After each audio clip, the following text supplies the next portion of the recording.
Veamos.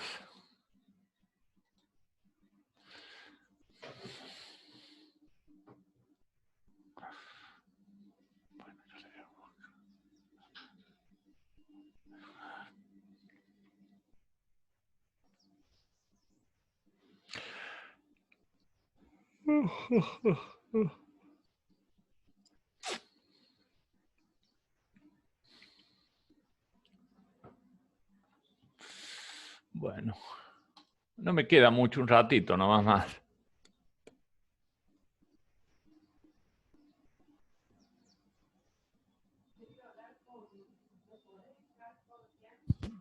A ver, le voy a hablar, le voy a hablar.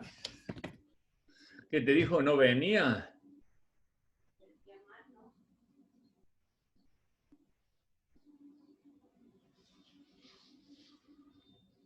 A ver, le voy a hablar.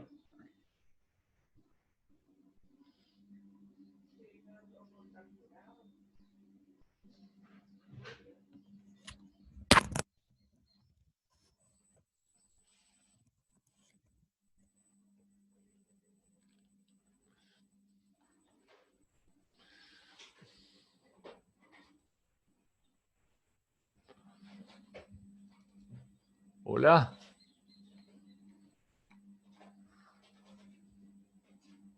Hola, hola. Hola, hola. Hola.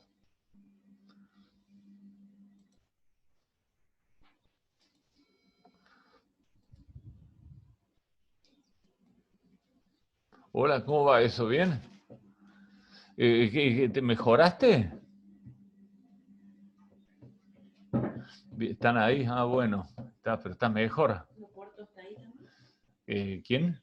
¿Oporto está también ahí, por ahí o no? ¿Y Loimar no sabe? Ah, y los muchachos de Loimar no, tampoco entonces. Van a venir con él. Bueno, listo, está, ya después nos hablamos. Hasta luego. Chao. Mira, ya después te voy a seguir conmigo.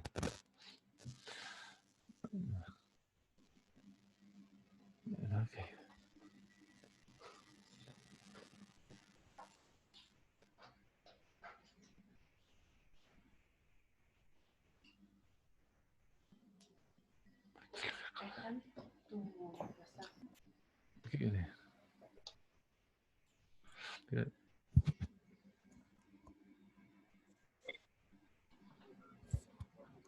Bueno, vamos a continuar entonces con nuestra clase. Ahora vamos a compartir acá.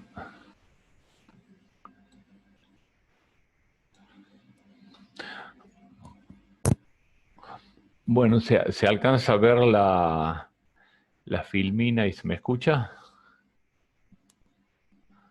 Sí, bueno, seguimos entonces.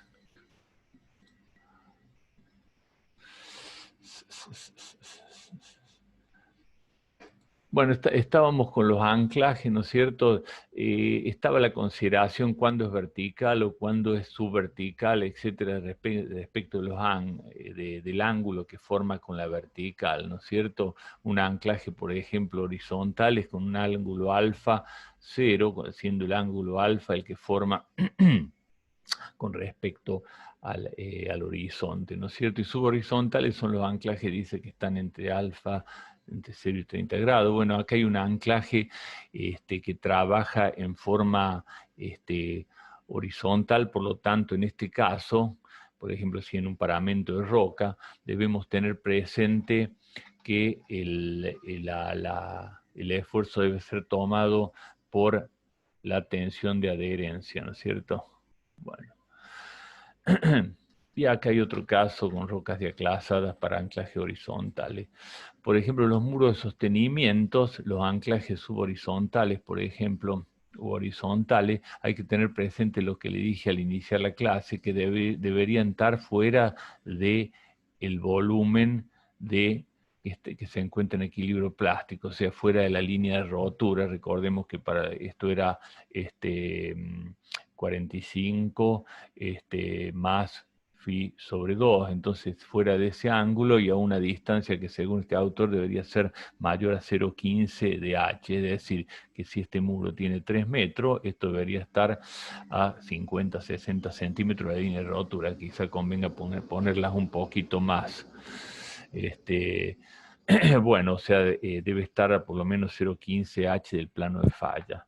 Bueno, en esta clase, para terminar, vamos a ver dos ejemplos de cálculo de anclas, llamadas en este caso anclas en suelo, que están en el libro ¿cómo es? En el libro de Das, ¿no es cierto? Son dos métodos sacados de ahí. Hay otros también, pero simplemente para que veamos conceptualmente cuál puede ser una solución que podemos hacer sin mucho problema. Entonces, por ejemplo, si tenemos acá un ancla, que es una placa que tiene una altura h, la placa, y que se desarrolla en una longitud b, que es la longitud transversal o perpendicular al plano de la filmina, ¿no es cierto? Entonces, lo que considera Teng en su análisis es que la placa, o sea, la resolución de esta placa o ancla la hace a través de la consideración de los empujes activos y pasivos, es decir, cuando la placa se ve desplazada hacia la izquierda acá, a través del anclaje PU, a través del tiro PU, hay un desplazamiento pasivo acá, hacia allá, o sea, la placa empuja para el suelo, pero por otro lado hay un desplazamiento del empuje activo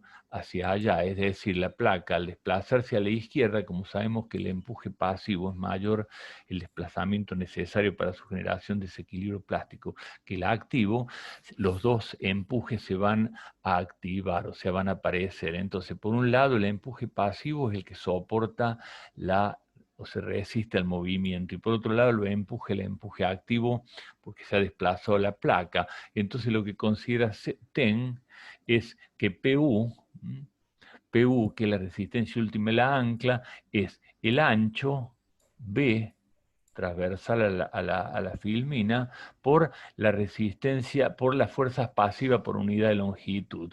O sea, a la pasiva le resta la activa. Es conceptualmente muy simple, ¿no es cierto? Es la diferencia entre el empuje pasivo y activo. Recordemos que, por ejemplo, el empuje activo puede ser 0,50 el coeficiente K, y para el empuje pasivo es arriba de 2. Entonces hay una diferencia ahí que es la que resiste el ancla.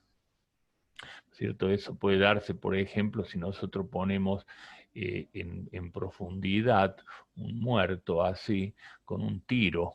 Entonces acá la componente horizontal del tiro es esta, que sería en este caso PU, y entonces todo este frente del muerto estaría bajo este criterio, y ocupando esto, PU, y la componente vertical, que sería esta, la puedo tomar a través de el peso del muerto de hormigón más el suelo que está por encima. Entonces tengo una forma de anclar, y por eso le di esto, ¿no es cierto? Porque esto se usa cuando queremos anclar, por ejemplo, un mástil, tenemos el tiro del mástil, y no, ¿cómo lo podemos hacer? A través de pilote, hay varias herramientas, pero una que es simple es hacer directamente un dado de fundación, ¿no es cierto? Un dado de fundación, así, que sigue con un hierro que está adentro anclado, se le hace una protección acá, ¿no es cierto? Y entonces tenemos un dado de fundación que trabaja con este criterio. Hay otros métodos, como el método que sigue, que hace un análisis un poquito más complejo, pero digamos, si no tenemos otra herramienta, podemos usar perfectamente. Y dice que estas ecuaciones son válidas para esto de formación plana, es decir, que B sobre H sea mayor que 5. B sobre H, es decir, que sería Por eso, si no cumple con ese requerimiento, se puede hacer un coeficiente menor. Está propuesto para suelos granulares, etc. El método que tenemos acá es bueno, cuando la deformación no es plana, hace una corrección, ¿no es cierto? Una corrección que sería el caso de el dado que yo le decía, el muerto de fundación. Podemos usar esta aproximación, acá se ve h sobre h es menor que 5, se puede usar esta fórmula que tiene a su vez en cuenta el coeficiente de reposo del suelo. Bueno, este sería un método que pueden utilizar, dice, para h menor o igual a h sobre 5, entre 1,5 a 2. Recordemos que h es la profundidad donde voy a implantar la base. Bueno, este es el método, ahí lo pueden ver perfectamente. El otro que puede ser interesante es el método, que no tengo el nombre, pero se me borró, a ver, no me acuerdo el nombre. Bueno, este método que tiene en cuenta para suelos cohesivos una placa colocada a una profundidad h que tiene una altura h, o sea, acá phi igual a 0 o bajo, ¿no es cierto? Podría andar en suelo colorado, por ejemplo, esto, porque hay pocos estudios para suelo cohesivo de condición phi igual a 0, ¿no es cierto? Pero podemos utilizarlo cuando phi tiene un valor bajo.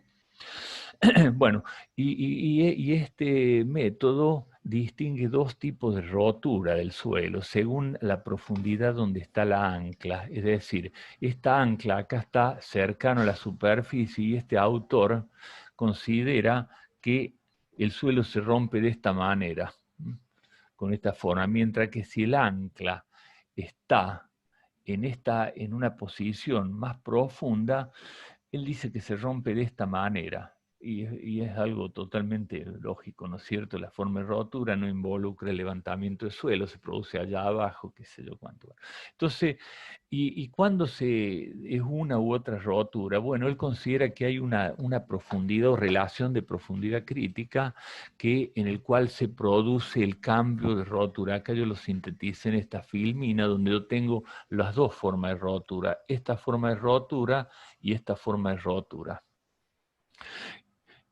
Obviamente este método proviene de un estudio de investigación, ¿no es cierto? Entonces hay que aceptar las fórmulas porque son trabajos empíricos. Entonces acá lo que dice que para anclas cuadrado, el H crítico, el cambio de profundidad que le llaman profundidad relativa crítica, en el cambio de rotura, de la forma de rotura o de falla, de esta pasar a esta, es decir, este límite donde como es una fórmula empírica, hay que considerar la cohesión no drenada en toneladas sobre metros cuadrados. Yo no me acuerdo si en el libro estaba en otra unidad, pero yo lo había reducido, no me acuerdo en qué unidad está en el. Bueno, de todas maneras, como hay constante, hay que respetar las unidades de esta fórmula o la otra, ¿no es cierto? Entonces, esto que está acá es una altura relativa, ¿no es cierto? Es adimensional, pero hay que poner la fórmula en las dimensiones que corresponde con B igual a H, es decir, que es un ancla cuadrada que podría ser, por ejemplo, el frente de acción de un dado. Es decir, este sería H y este sería B, ¿no es cierto? Y está implantado a una profundidad H.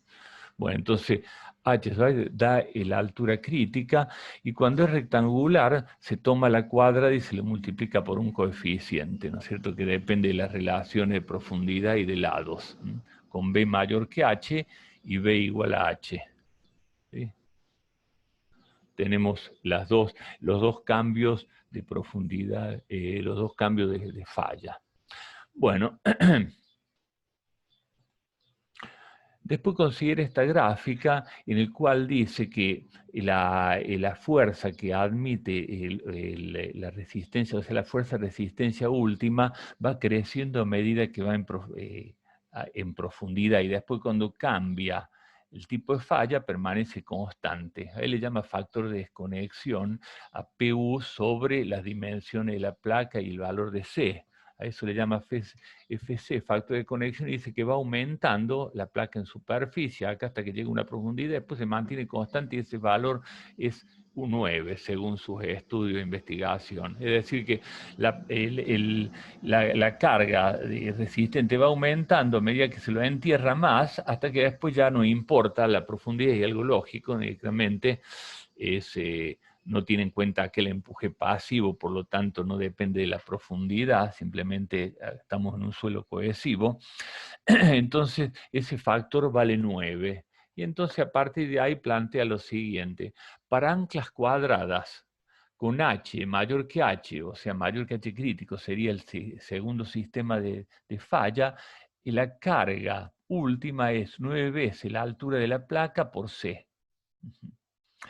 Con anclas rectangulares pasa lo mismo, es nada más que la fórmula un poquito más complicada. Es decir, si yo la voy a enterrar a una profundidad que está dentro de superior la relación respecto de la placa a la profundidad crítica.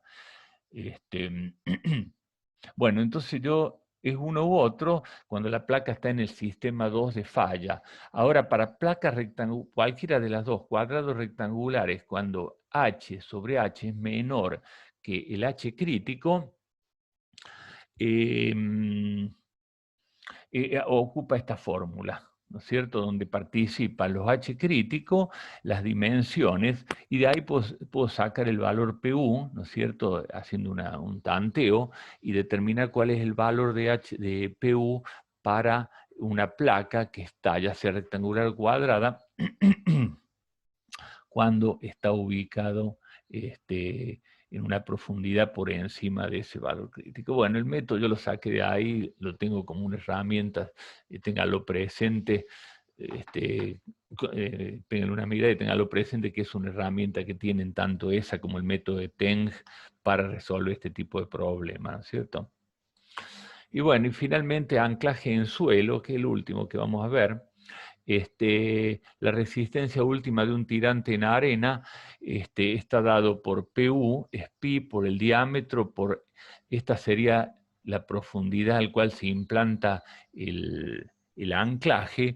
PU es la resistencia última en arena, ángulo de fricción del suelo, ¿no es cierto? Phi, esfuerzo vertical promedio efectivo, es la presión efectiva a la profundidad del baricentro del bulbo donde voy implantado. Eso sería para suelos friccionales, o sea, no es otra cosa que el perímetro por el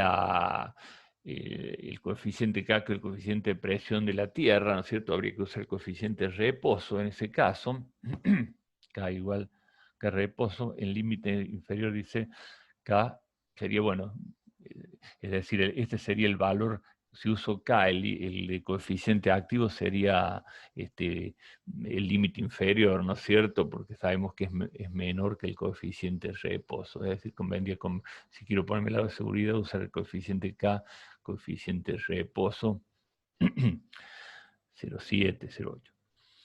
Bueno, y entonces acá, es decir, si uso el coeficiente activo, quedo del lado de la seguridad, ¿no es cierto? Pero queda más sobredimensionado o queda más grande el bulbo. Y en suelos cohesivos directamente hay que usar el perímetro del bulbo por la adhesión. Bueno, por ejemplo, si yo voy a implantar un anclaje en suelo, normalmente el bulbo no va a ser un bulbo de 3 pulgadas, de 7 centímetros. Es como una especie de micropilotín, ¿no es cierto? Un pilotín, ¿no es cierto? Tiene un diámetro de 20 centímetros, por ejemplo, ¿no es cierto? Y tiene una profundidad, qué sé yo, de 2 metros. Eso sería un anclaje en suelo, ¿cierto? Lo pongo vertical porque hacer un anclaje en suelo subvertical podemos hacerlo con alguna máquina. Ahora, cuando el anclaje ya tiene un cierto ángulo que supera, qué sé yo, el valor de 20 o 30 grados, aunque el suelo colorado se mantiene un agujero, ya se necesita tecnología como una máquina especial que hace el agujero y pone el anclaje, pero, o el anclaje, bulbo en suelo, ¿no es cierto? Y por ejemplo, para suelos colorados, el valor que se podría usar como referencia es 1,5 toneladas sobre metro cuadrado, para tener una idea de lo que puede soportar un anclaje de esto en suelos colorados. 1,6, 1,3, 1,8, habrá que ver el estado del suelo natural, descartar la primera parte que suele estar removido y anclar con un valor aproximado de eso. Si no se conoce estos valores, sobredimensiona por un adecuado factor de seguridad de 2, 2,3, qué sé yo. Bueno, con esto dejamos la clase de anclaje en suelo y nos veríamos el miércoles para la clase de asentamiento, que no es muy larga, y presiones, que tiene conceptos de mecánica de suelo. Bueno, gracias por su presencia y estaremos para el miércoles nuevamente. Hasta luego. Gracias, profesor. Nos vemos. Gracias.